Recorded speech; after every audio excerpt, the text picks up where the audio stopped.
The physical world and the digital ecosystem are completely merged in that moment, Completely merged. which leads us directly to the most critical mechanism in this entire platform. The DM. Yes, the routing and processing of those direct messages.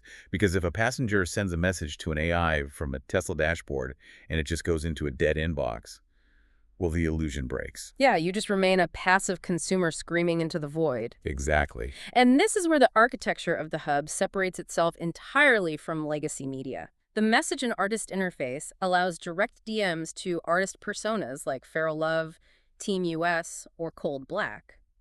But those DMs are not screaming into the void. Not at all. To understand the mechanism of why those messages actually matter, we have to look at a document from the creator's side of the platform. It's called the Assent Certificate. ASCENT. Yes, Assent. The Assent Certificate is the key to understanding the entire economic engine of the hub.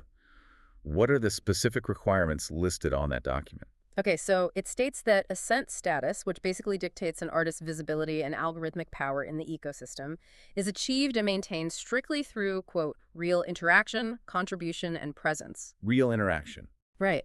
And the fan mode command center gives the user a live feed of how their actions fulfill those exact requirements. Oh, so it shows you your impact. Yes. It alerts you when an artist you follow is added to a major playlist, and it logs your specific actions, literally saying things like, you liked EDC King Dash Ride with me. Let's break down the technical backend of what is actually happening when a fan interacts. Please do, because it's fascinating. So on legacy platforms, a like or a DM is largely a cosmetic metric. It might marginally influence your personal algorithmic feed, but it doesn't really change the structural reality of the artist at all. It's just a vanity number. Exactly. But in the hub's architecture, the Assent algorithm explicitly requires human validation. Therefore, a fan's behavior is quite literally the infrastructural fuel of the platform. Wow. When a fan sends a DM from their car or likes a track on their dashboard, the algorithm parses that interaction. It weighs the geolocation of the fan against their established genre preferences, and it uses that specific data packet to permanently alter the AI artist's localized visibility. So your interaction literally rewrites the artist's distribution code. Exactly. You are injecting momentum into the system.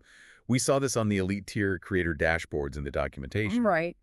When a fan interacts, it triggers back-end push notifications for the creator that literally say, breakout detected, and momentum signal spiking. So what does this all mean? It means it operates exactly like a stock market. It really does. In the legacy world, if I stream a track on Spotify, the artist receives a fraction of a micropenny. I feel no impact, and the artist feels no impact. It is a completely sterile transaction. Sterile is the perfect word for it. But in the AI Artist Hub, when you push play or when you send that DM from your Tesla, you are actively pumping liquidity into that artist's cultural valuation. Great. You see the alert on your fan dashboard that you validated the song. And the creator instantly sees the momentum spike on their end. It is a perfectly closed loop of mutual dependence. And that closed loop is what fundamentally transforms a passive listener into an active community member. When your specific actions dictate the algorithmic success of the art, you feel a sense of ownership over the artist's trajectory. You're invested. You are responsible for them in a way. And when you have an entire user base armed with that level of influence, you need a mechanism to organize the output, right? Absolutely. Which brings us to the curation tools. The playlists. The documentation includes these really extensive layouts for the playlist interface. But one playlist in particular really serves as a masterclass in platform world building. The founder frequency. The Founder Frequency - Volume 1. That title alone suggests they are treating their own curation as, like, historical text. They absolutely are treating it as history. It's a 30-song collection, runs about an hour and 45 minutes, and it's described as a curation of standout records, hidden gems, and undeniable hits that are, quote, shaping the future of music. That's a bold claim. It is, but when you analyze the track list, it is heavily dominated by one specific persona we've seen referenced throughout the ecosystem maps. Feral Love. Feral Love. We're seeing tracks like After the Loop, Her Fire, For Her Body, Tesla Nights, and Baby Tonight. Tesla Nights playing in a Tesla. Nice. Feral Love appears to be the structural center of gravity for the entire early ecosystem. How exactly does the platform contextualize this artist to the fans? They do it through cross-pollination with their Academy section. Ah, the Academy. Yeah. The Academy is primarily an educational module for creators, to learn how to build AI artists. But here's the kicker. It is entirely visible to the superfan. They don't hide the mechanics. Not at all. In the Academy, there are these case studies, and the primary one is titled Feral Love Dash, The Catalyst. The catalyst. Yes, and the subtext reads, how one creation revealed the need for an entire system. There's even another module called The Signal, when AI music crossed the industry threshold. This is such a brilliant strategic move to solve the problem of infinite supply. How so? Well, when music can be generated endlessly, it loses its inherent value, right? It becomes cheap. Exactly. By forcing the superfan to interact with a curated playlist, like the Founder Frequency, and pairing it with these academic case studies, the platform is teaching the fan the mythology of the ecosystem. They're giving them the backstory. Exactly. They are explaining why certain AI music mattered enough to break through the noise. Feral Love is not positioned as just some prolific AI generating tracks. The architecture positions Feral Love as the foundational catalyst that necessitated the creation of the hub itself. Wow, so it assigns historical weight to the code. It absolutely does. Think about the psychological impact of that convergence on the user. Put yourself in their shoes. You are a fan, right? Driving down the highway in your Tesla. Okay. You are listening to a track literally called Tesla Nights by Feral Love. Yeah. Your fan mode dashboard shows that you purchased that single directly from their pocket label for $2.99. You own it. You own it. Yep. And you know from reading the Academy lore that Feral Love is the catalyst for the entire platform. Right. And you know that the creator managing Feral Love operates under the ethos of, quote, humans creating original art with artificial intelligence. You are not just consuming a song at that point. You are participating in a documented historical digital moment. You are living inside the lore.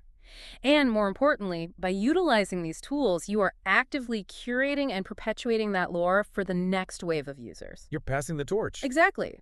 Because human curation provides the friction and the narrative that AI generation inherently lacks. It is genuinely remarkable to step back and look at the macro architecture we've explored today. It's massive. We started at a frictionless login screen that forces a really profound psychological choice. Who are you here to be? The fan or the creator? Right.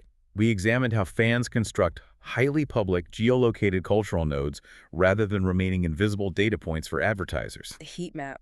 We navigated a 3D spatial discovery globe that maps cloud-based entities to physical cities to build cognitive lore. Citing K-pop and soul and Afro beats in Lagos. Exactly. We broke down the economics of direct patronage via Stripe-integrated pocket labels, the sociological shift of vehicular integration with the Tesla, Bringing communal listening back. and how a simple DM practically serves as the algorithmic fuel required for an artist's Ascent certificate. It is not just an app update.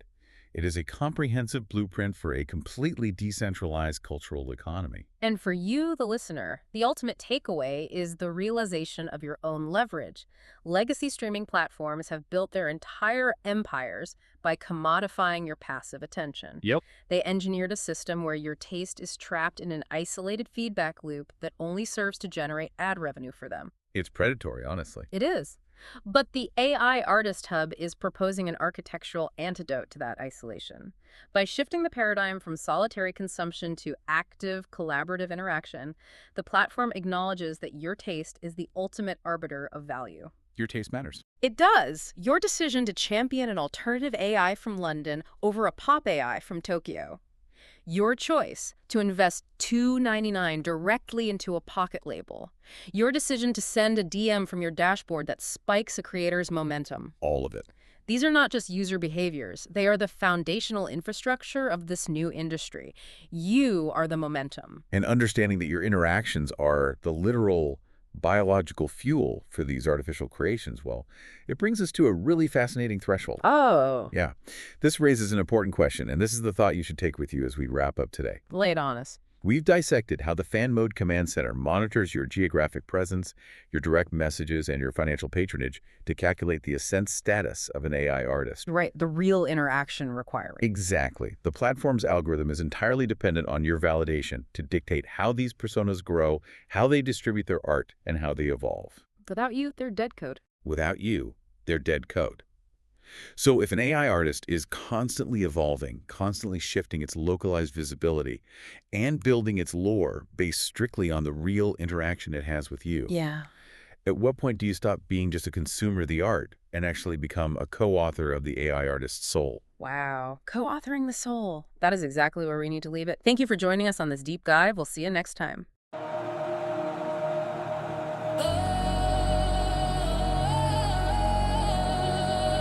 You know what? Everybody around here talking all this noise. They worry about what's going on.